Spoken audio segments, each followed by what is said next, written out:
जिले की हर खबर सबसे पहले आप तक पहुंचाने का वादा,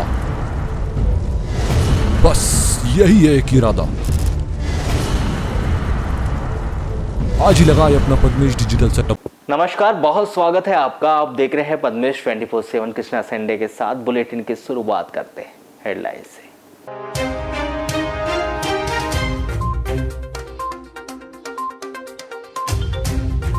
बेलगाम मेटाडोर की टक्कर से बाइक सवार युवक की हुई मौत। आक्रोशित ग्रामीणों ने हाईवे रोड पर शव रखकर किया चक्का जाम।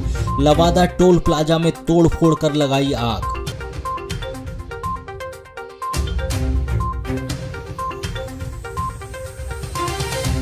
राहुल गांधी के समर्थन में कांग्रेसियों ने किया सत्याग्रह प्रदर्शन। संसद की सदस्यता रद्द करने पर जताया आक्रोश। मोदी सरकार पर जमकर साधा निशाना।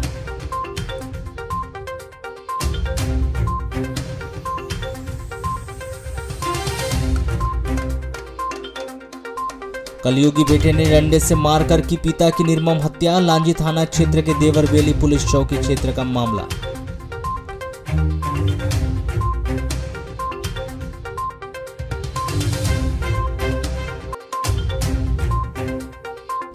वाराणसी के भांडी पिपरिया में आकाशीय बिजली की चपेट में आने से 60 वर्षीय व्यक्ति की हुई मौत। बारिश के दौरान खेत में फसल देखने गया था मृतक, उसी दौरान हुआ हादसा।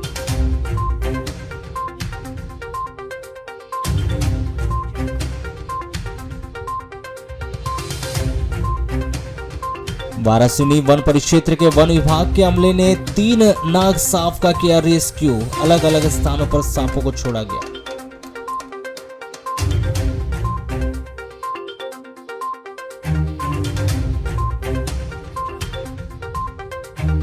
जिले भर में हर्षोल्लास के साथ मनाएंगे मांझी मछुआ समाज के द्वारा निषाद राज जयंती। बाइक रैली और झांकी रही आकर्षण का।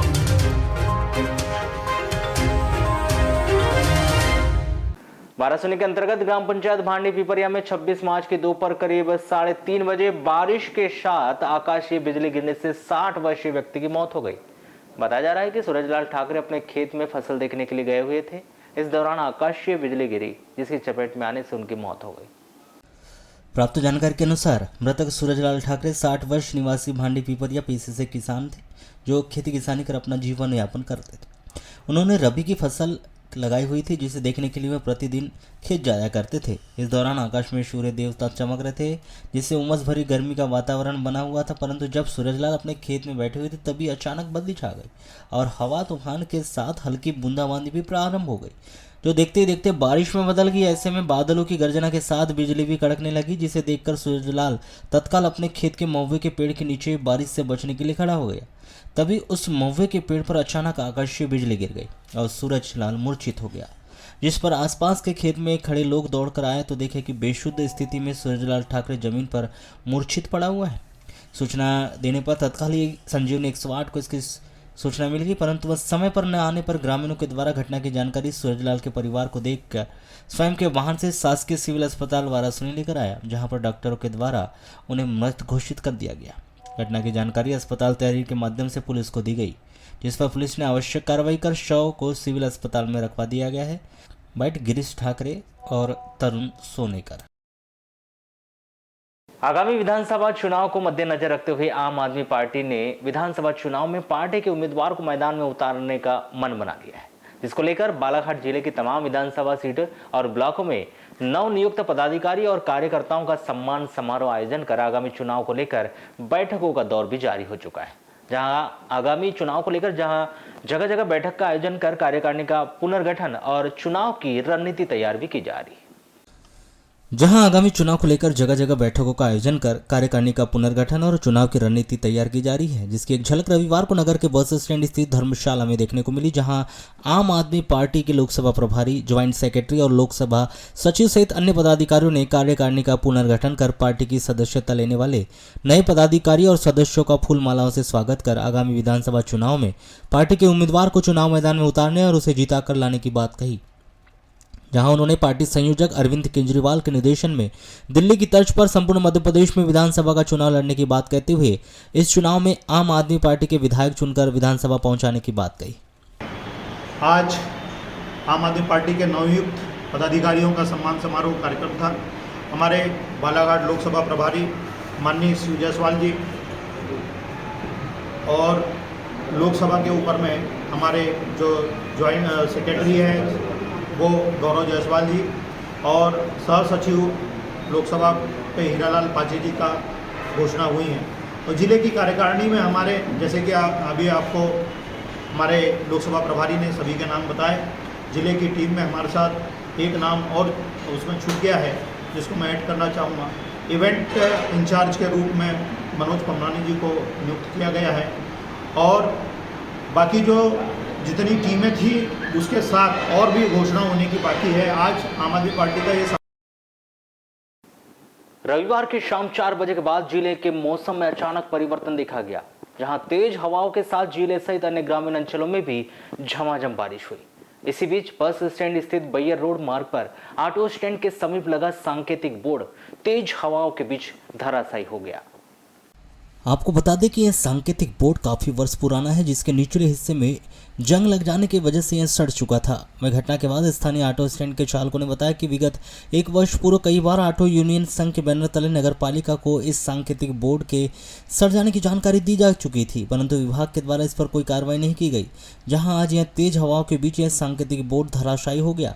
उन्होंने बताया कि जिस वक्त यह हादसा हुआ उस वक्त सड़क पर कोई नहीं था, नहीं तो बड़ी दुर्घटना हो जाती।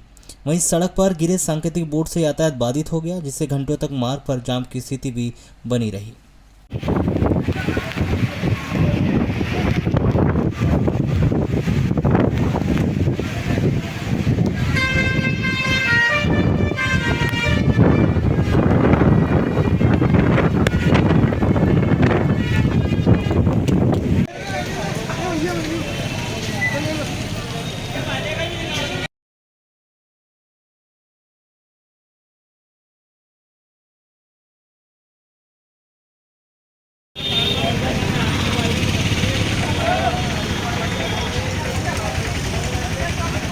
मामला है ये बोर्ड के बारे में हमने नगर पालिका और सीएमओ साहब से लेके कलेक्टर तक हमने कई बार इसके इस विषय में चर्चा किए थे कि नीचे से जंग लग गया है, एक तरफ से टूट गया है, क्षतिग्रस्त हो गया है, ये कभी भी कोई भी हादसा हो सकता है यहाँ। लेकिन उसके बावजूद भी किसी का कोई इसमें ध्यान नहीं रहा। आज क्या हुआ, पानी और हवा के इस पर आज अचानक में गिर गया और गिरने के बाद यहाँ 3 ऑटो खड़ी थी, 4 लड़के खड़े थे। तो अच्छा हुआ कि उनके ऊपर नहीं गिरा, नहीं तो आज बहुत बड़ा दुर्घटना हो जाती। पालिका में फ़ोन करें तो नगर पालिका वाले बोल रहे हैं हमारे अंतर्गत में नहीं आता। आगमन पूरा रुका हुआ है, बसें पूरी रुकी हुई है, बस 4 व्हीलर और 2 व्हीलर निकल पा रही है और वो भी ऐसा है कि कभी भी किसी भी गाड़ी के ऊपर वो गिर सकता है। कांग्रेस कमेटी के पूर्व अध्यक्ष राहुल गांधी को लोकसभा की सदस्यता से अयोग्य ठहराए जाने का कांग्रेस कड़ा विरोध कर रही है।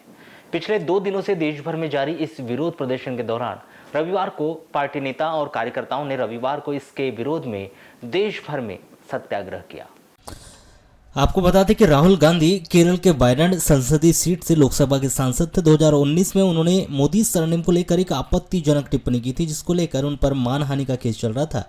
इसी मामले में सूरत कोर्ट ने अपना फैसला सुनाते हुए राहुल गांधी को 2 साल की सजा सुनाई, जिसके ठीक दूसरे दिन राहुल गांधी की सदस्यता भी समाप्त कर दी गई। इस मामले को लेकर पिछले 2 दिनों से पूरे देश में विरोध प्रदर्शन चल रहा है।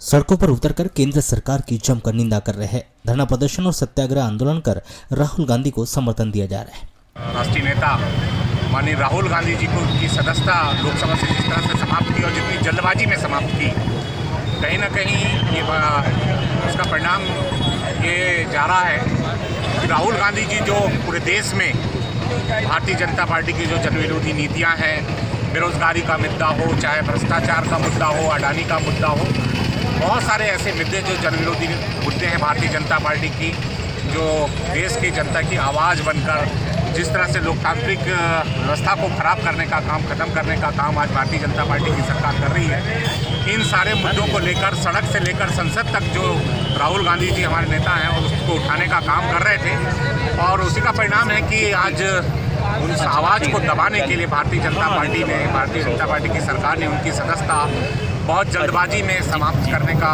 कार्य किया। लांजी थाने के देवरवेली पुलिस चौकी क्षेत्र के अंतर्गत आने वाले ग्राम केराडीह में एक वृद्ध की उसी के बेटे ने बांस के डंडे से मारकर हत्या कर दी। यह घटना 23 मार्च की रात्रि करीब 11 बजे हुई। लांजी पुलिस ने मृतक बंसीलाल पिता सुखाऊ मरावी 61 वर्ष की लाश उसके घर से बरामद कर पोस्टमार्टम करवाकर शव परिजनों को सौंप दिया है। 23 मार्च की रात्रि बंसीलाल शराब पिए हुए था और अपनी बहू को से विवाद कर रहा था। बेटा करण ने अपने पिता बंसीलाल को उसे गालियां देने से मना किया। इसी बात लेकर दोनों बाप बेटे के बीच विवाद हो गया। करण मरावी ने बांस के डंडे से अपने पिता बंसीलाल मेरावी को मारपीट कर दी। बांस के डंडे के वार से बंसीलाल मेरावी गंभीर रूप से घायल हो गया और उसकी 24 मार्च को इस घटना की सूचना मिलने पर बंसीलाल मेरावी का बड़ा भाई सोनसी मरावी, जो छत्तीसगढ़ राज्य के ग्राम सनाजारी थाना बकरगड्ढा में रहता है, वहां आया और अपने भाई को खाट में मृत देखकर इस घटना की रिपोर्ट देवरवेली पुलिस चौकी थाना में की। सूचना मिलते ही लांजी थाना प्रभारी अपने बल के साथ ग्राम केराडीह पहुंचे और मृतक बंसीलाल मेरावी की लाश बरामद की और पोस्टमार्टम करवाकर शव परिजनों को सौंप दिया है। मर्ग जांच के दौरान मिले साक्ष्य के आधार पर बंसीलाल मरावी की हत्या करने के आरोप में उसके बेटे करण मरावी 30 वर्ष के विरुद्ध धारा 302 के तहत अपराध दर्ज कर जांच पड़ताल शुरू की गई। डबल मनी करने का प्रलोभन देकर 1,30,000 रुपए की धोखाधड़ी करने के मामले में किरणापुर पुलिस ने अजय तिड़के, उसके भाई महेश तिड़के, ग्राम छिंदी कुआ निवासी के अलावा उनके एजेंट नंद किशोर महेश्वरी, सूर्य प्रकाश भोंडेकर, ग्राम किनी, थाना किरणापुर निवासी के विरुद्ध अपराध दर्ज किया है। 25 मार्च को किरणापुर पुलिस ने इन आरोपियों के विरुद्ध यह अपराध अखिलेश डोंगरे, ग्राम कंडरा, थाना किरणापुर निवासी के द्वारा की गई शिकायत पर दर्ज करके जाँच पड़ताल शुरू की है। प्राप्त जानकारी के अनुसार अखिलेश डोंगरे वर्तमान में सेक्टर 6 भिलाई, जिला दुर्ग, छत्तीसगढ़ में रहते हैं। इन्हें सन 2022 में गांव के लोगों के द्वारा पता चला कि ग्राम छिंदी कुआ के रहने वाले अजय तिड़के और महेश तिड़के लोगों से पैसा जमा कर उनको 2-3 महीने में डबल करके दे रहे। तब अखिलेश डोंगरे ने अजय तिड़के के एजेंट सूर्य प्रकाश भोंडेकर और नंद किशोर महेश्वरी, ग्राम किनी निवासी से संपर्क किया तो उन दोनों ने अखिलेश डोंगरे को अजय तिड़के के द्वारा चलाई जा रही डबल स्कीम के बारे में बताया और विश्वास दिलाया कि तुम्हारे रुपए अजय तिड़के से डबल कराकर हम दिला देंगे। उसी दौरान एक दिन अखिलेश डोंगरे अजय तिड़के के किन्नी के स्थित बिल्डिंग मटेरियल की दुकान पर जाकर मिला और उन्होंने पैसा डबल करने की स्कीम के बारे में पूछा तो अजय तिड़के ने अखिलेश डोंगरे को इस स्कीम के बारे में बताया कि हम दोनों भाई लोगों के रुपए जमा करके उनको डबल करके देते हैं। हमने अपने कई एजेंट बना के रखे जो हमारा काम देखते हैं, जिनमें सूर्य कुमार भोंडेकर और नंद किशोर महेश्वरी भी है। तुम इन दोनों के पास रुपए जमा कर सकते हो, ये मेरे भरोसे के एजेंट है। इनकी बातों में आकर 10 मार्च 2022 को अखिलेश डोंगरे ने अजय तिड़के के एजेंट सूर्य प्रकाश भोंडेकर के घर किनी में जाकर 30,000 रुपये दिए। उसके बाद अखिलेश डोंगरे को 60,000 रुपये का चेक बैंक ऑफ महाराष्ट्र किरणापुर का दिया गया, जिसमें 10 जुलाई 2022 लिखा था। चेक में अजय तिड़के के हस्ताक्षर थे। इसके बाद अखिलेश डोंगरे ने 13 मई 2022 को अजय तिड़के के एजेंट नंद किशोर महेश्वरी को 1 लाख रुपए नगद जमा किया। इसके बदले में नंद किशोर ने भारतीय स्टेट बैंक हिर्री किरणापुर का चेक दिया, जिसमें 13 जुलाई 2022 लिखा था। इस चेक में नंद किशोर महेश्वरी के स्वयं के हस्ताक्षर हिंदी में थे और इन दोनों ने अखिलेश डोंगरे को बोला था कि 2 महीने बाद चेक वापस दे जाना और रुपए डबल लेकर जाना। किंतु सूर्य प्रकाश भोंडेकर और नंद किशोर महेश्वरी ने दिए गए चेक को समय से पहले अप्रैल 2022 में वापस ले लिया और बोलने लगे कि तुम्हारा पैसा वापस मिल जाएगा और अखिलेश डोंगरे ने विश्वास के साथ दोनों मूल चेक उन दोनों को वापस कर दिए। लेकिन समय निकलने पर भी उनसे बार बार संपर्क किए जाने के बाद यह लोग 4 दिन 8 दिन कहते हुए टाल मटोल करने लगे और कहने लगे कि अजय तिड़के आ जाएंगे तो तुम्हें पैसा वापस कर देंगे। लेकिन आज दिनांक तक रुपए वापस नहीं किए। इन लोगों के द्वारा अवैध तरीके से डबल मनी का लालच देकर रुपए जमा कर अखिलेश डोंगरे के साथ 1,30,000 रुपए की धोखाधड़ी की, जिसकी शिकायत अखिलेश डोंगरे ने किरणापुर पुलिस थाने में की थी। किरणापुर पुलिस ने शिकायत पर अजय तिड़के, उसके भाई महेश तिड़के और उनके एजेंट सूर्य प्रकाश भोंडेकर और नंद किशोर माहेश्वरी के विरुद्ध धारा 21(1), 21(2), 12(3) अविनियमित जमा योजना प्रतिबंध अधिनियम 2000 और धारा 406, 420, 120B भारतीय दंड विधान के तहत अपराध पंजीबद्ध कर विवेचना शुरू की। विधानसभा क्षेत्र कटंगी खैलांजी के पांडरवानी मिरकपुर की निजी मैग्नीज खदान में मजदूरों का आर्थिक शोषण करने का आरोप मजदूर लगा रहे हैं।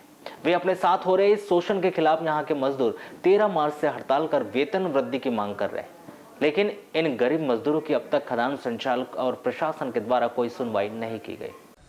आपको बता दें कि पांडरवानी में मेसर्स डीपी राय की ओपन और अंडरग्राउंड में मैग्नीज खदान संचालित है।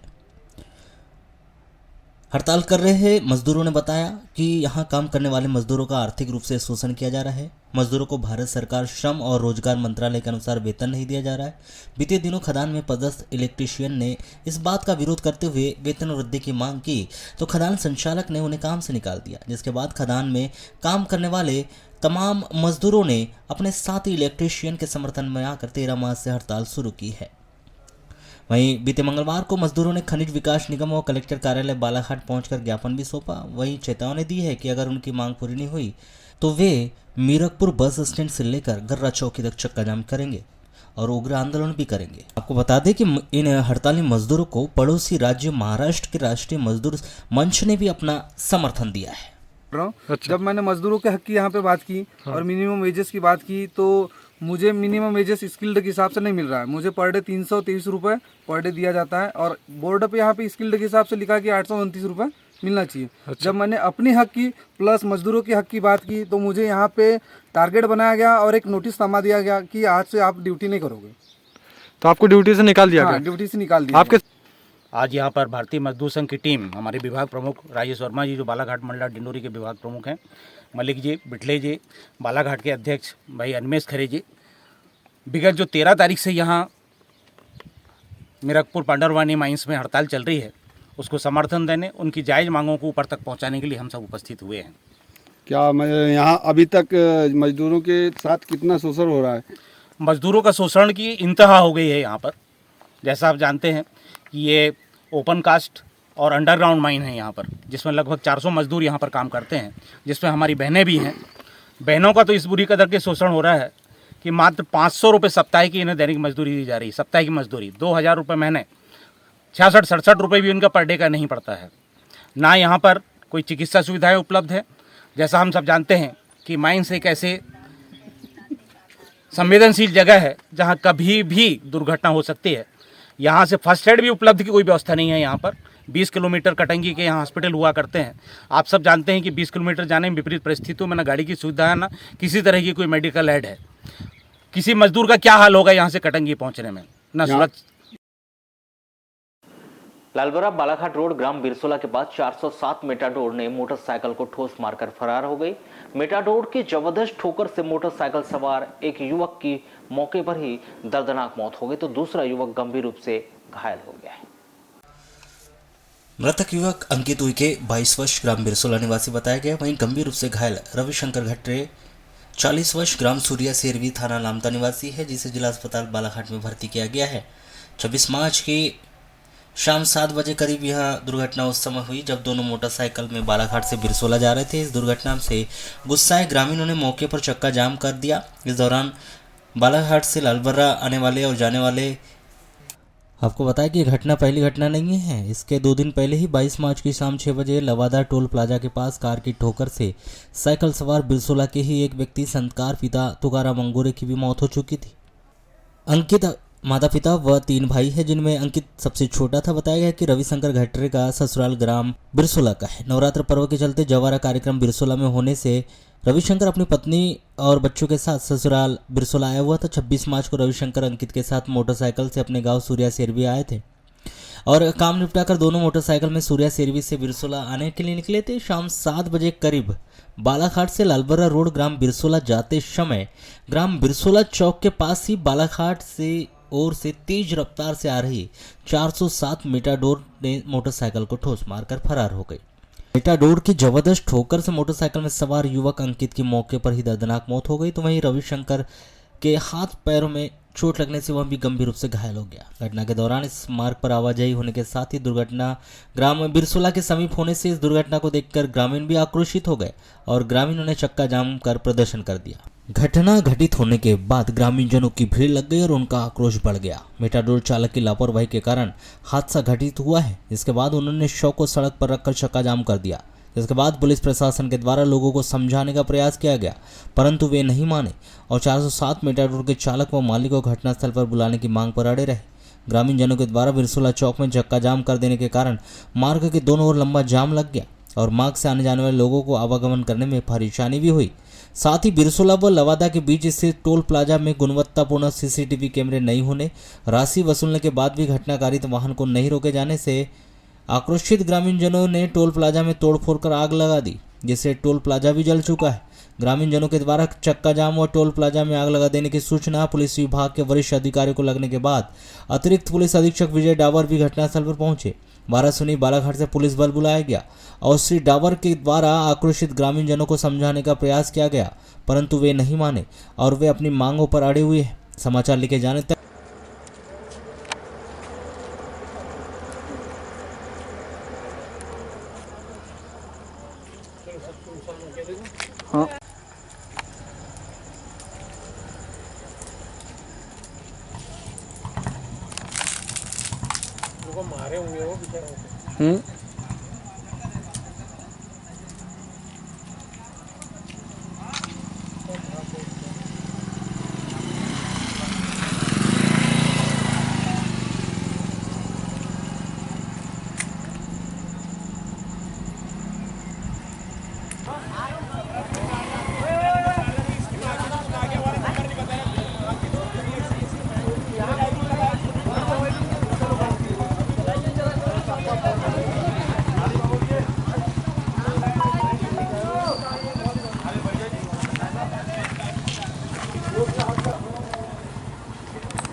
एक बार वहाँ भी एक पेड़ हुआ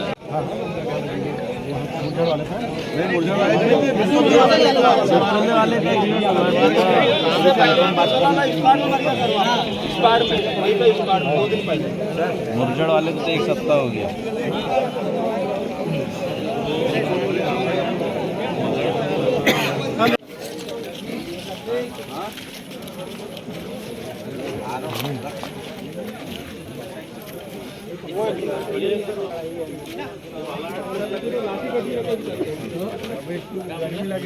तो ये कौन है आपके? मेरा भाई है। क्या नाम है इनका? अंकित मित्तल। क्या उम्र होगी इनकी? उसकी 18-19 साल। 18-19 साल। तो कहाँ गए थे? देखो क्या मालूम सर, पता नहीं। आपको जानकारी नहीं? बालाघाट वगैरह काम पे जाते हैं? काम में जाता था। काम में जाता हूँ। तो अभी आपको क्या जानकारी लगी, क्या हुआ? जब तक पता नहीं चलेगा जब तक उठा नहीं। कितने बजे की घटना है ये? मैं तो काम में गया था सर। आपको नहीं पता? मेन रोड पर एक डंपर ने उनके परिवार से एक लड़के को एक्सीडेंट करके एक अपने बिरसोला के करीब में लवादा है, वहाँ नाका है जो अभी अभी लगा है, उसको नाके को तोड़ते हुए मतलब डंपर फरार हो गया है। तो कहाँ से कहाँ जा रहा था वो? ये लालबर्रा से बालाघाट की ओर जा रहा था। इसी के मतलब यानी कहना चाहिए आक्रोश पब्लिक में है और चक्का जाम किया गया है। काफ़ी पब्लिक यही चाहती है कि जो अभी वर्तमान में नाका बना है वहाँ पर कैमरे की सही व्यवस्था नहीं है। अभी बीच में 2-3 दिन पहले और एक एक्सीडेंट हुआ, उसमें भी कैमरे में फुटेज नहीं मिली। तो ये जो शासन जो फिजूली मतलब ठेकेदारों के माध्यम से जो वसूली हो रही है उस पर कोई व्यवस्था नहीं है और ट्रैफिक इतना है जिस पे कोई प्रशासन का कोई कंट्रोल नहीं है। और यहाँ क्या होना क्या चाहिए? ये होना चाहिए कि यहाँ पर नाके की अच्छी व्यवस्था हो, ब्रेकर हो, और मेरी तो शासन से यह है कि जो अतिक्रमण टूटा हो 4 लेन जो रोड जल्दी से बने ताकि जो एक्सीडेंट जो हो रहे हैं उसको मतलब रोक हो। तो अभी ग्रामीण को क्या मांग है? मतलब ग्रामीणों की यही मांग है कि जो डंपर का मालिक आए और अपनी बात मतलब उस परिवार के समक्ष करे और उसी के बाद में यहाँ का जो चक्का जाम है, जो पब्लिक का जो आक्रोश है वो शांत होगा।